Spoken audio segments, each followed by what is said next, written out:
Hey, what's up? This is Udolena from Udolena Digital, and today we're gonna talk about how you can set up your campaign so that you only pay when you get a conversion in Google Ads.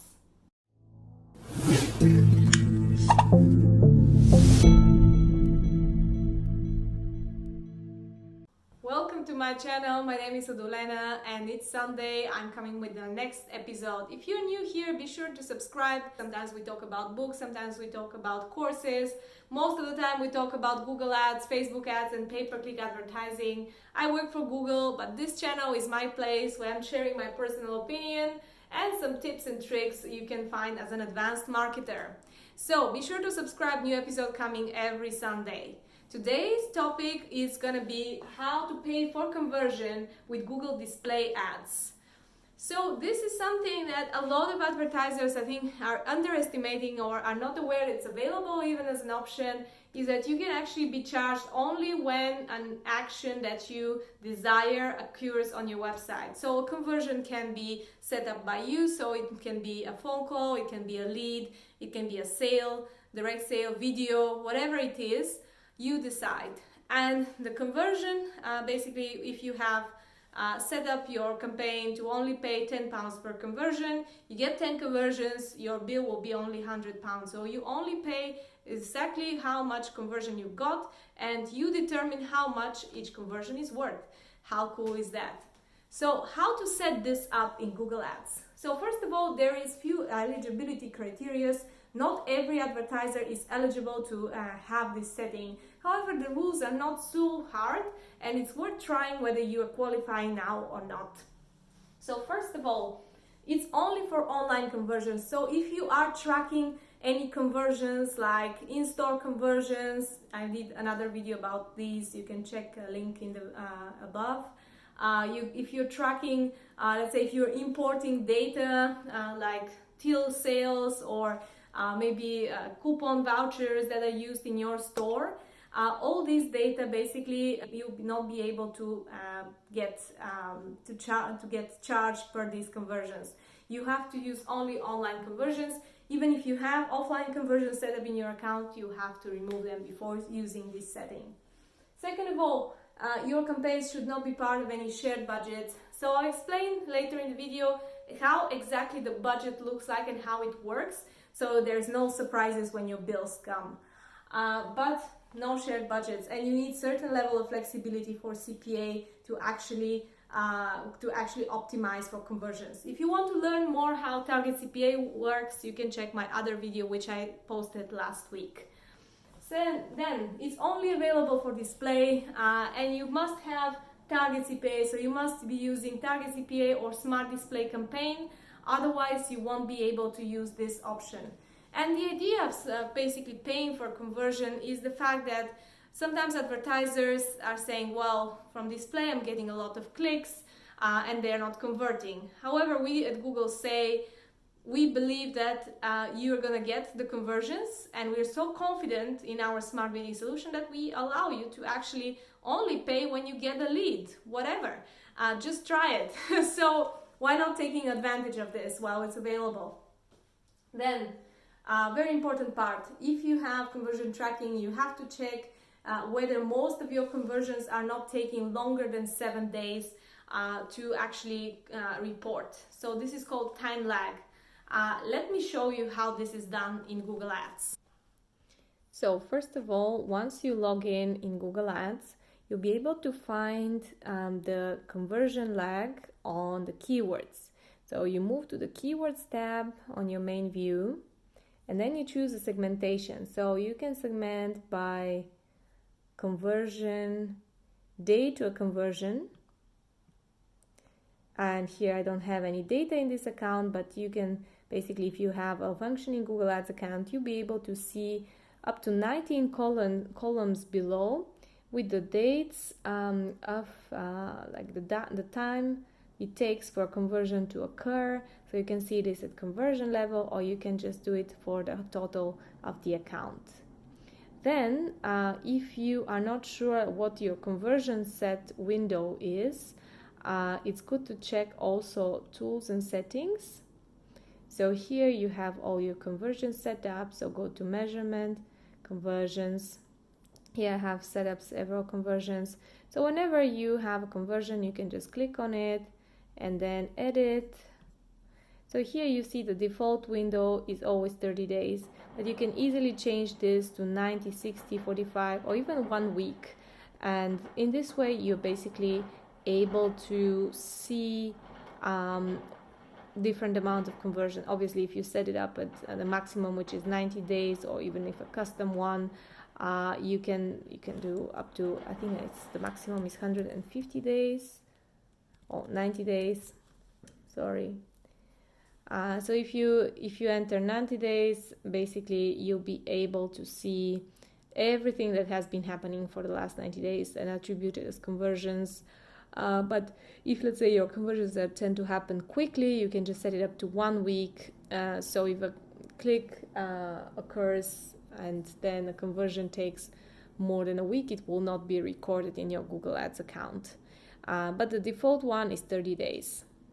So it's good to check what is the time frame that you have on every single keyword that you have in your account. So now you've checked your conversion time lag. It's time for you to check that you have enough volume. So at least 100 conversions over last 30 days. They can be in this account, they can be from search, from video, from any or display, any other campaign. But basically this does not have to be coming from display. It can be any kind of conversions, but just online conversions, the same ones that you're gonna be optimizing for with your smart bidding strategy. And you must have at least 100 of them last 30 days in order for the system to learn fast enough. Then 90% of the conversions must happen in less than 7 days. So I covered that in the previous rule, but just to emphasize that you still might have a few that are not, you're taking a bit longer, but they should not be more than 90% of the conversions will be taking less than 7 days. Finally, when it comes to the budget, your budget might vary. So you set up a daily budget when you set up your campaign. However, expect that sometimes you might see spikes in the budget. Because how Target CPAs will work, it will actually calculate your daily budget times 30.4 the times of the month. And within this month, actually at the end when you get your bill, you won't be paying more than if you just divide the final number by 30.4. So sometimes you might pay a lot one day, the next days it will even out, so and be spread, like the difference will be spread, so you don't end up paying more than you have planned for. But the planning is for a month, so daily you might see occasional spikes. So sometimes with Target CPA, with this option, paying per conversion, these spikes may exceed twice your daily budget. But don't be afraid and don't start calling Google being worried and scared what's happening. This is part of the learning, this is part of the optimization. And essentially, over the end of the month, you will actually not pay more than you have planned for with the daily budget that you've set up. Then, having said that, let's check how actually the billing works exactly in 1 month. So here I have created a small plan for March. Let's say you start March running this option with display campaign or smart display campaign with Target CPA with pay per conversion. And you set up your CPA to be $100. So you decide that you will won't be paying more than $100 per conversion. Actually, there is one more limit with this option with paying per conversion. Your CPA cannot exceed $200. It is what it is. So you decide that you have $100 per conversion action, and then the system will calculate the monthly budget, which will be 100 by 30.4, and this will give you £3,040 for the month. This will be the monthly budget, and within this budget the system will optimize and try to deliver the most amount of conversions possible, and of course you only be paying $100 for every conversion. However, what happens, and it happens often, you run the campaign for 1 week and then you decide that you're too aggressive, you decide to lower your CPA. So decide I'm gonna pay $75 per conversion. You have 24 days left of the month, so 75 by 24 is $1,800. Okay, all right, let's say you're paying that much. So now your budget is calculated by $1,800. So this affects a lot of how much limit the CPA has in order to optimize. Well, coming the end of the month, let's say there is 1 week left in March, and you decide that it's actually things are going quite competitive. You're seeing a lot of people kind of taking away, your conversions dropping, and a lot of competitors are coming high up in the results. You decide to exceed aggressively your CPA, so you put $150 cost per conversion. In general, I'm not recommending this, but this is an example of how you might set up your conversions over the month. So you have 7 days left of March, then it will be 150 by 7. You have $1,050 basically budget left for the system to optimize. What would actually this look like on your bill? It may or may not, depending how many conversions, because some days you might get one conversion, some days you might get many. Maybe you've reduced your CPA a lot and you don't get many, like half of the conversions that you're normally getting. But let's say you are getting regularly conversions every day. This is what your bill might look like.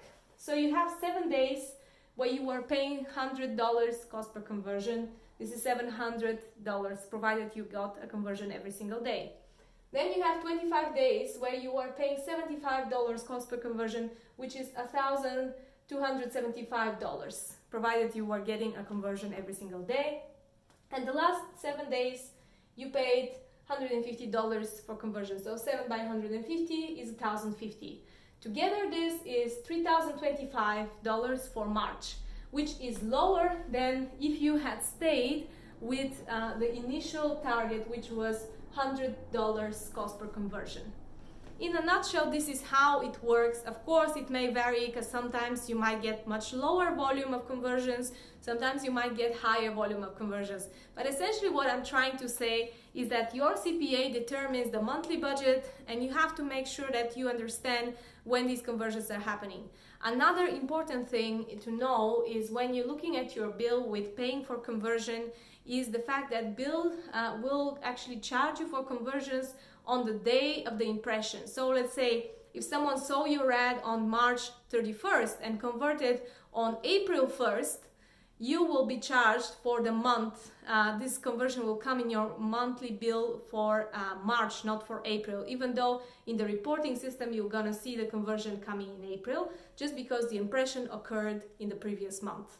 So this, and also the fact that you're not gonna be charged for cross-device conversions, may kind of make it a bit difficult for you to estimate what's the amount that you are actually getting and what you are paying for. But basically have this in mind that you pay for online conversions only, not cross-device conversions, and it's always reported by the day of the impression. This is all from me. Thanks so much for watching this video. I hope to see you next week. Subscribe to this channel and see you soon on Sunday.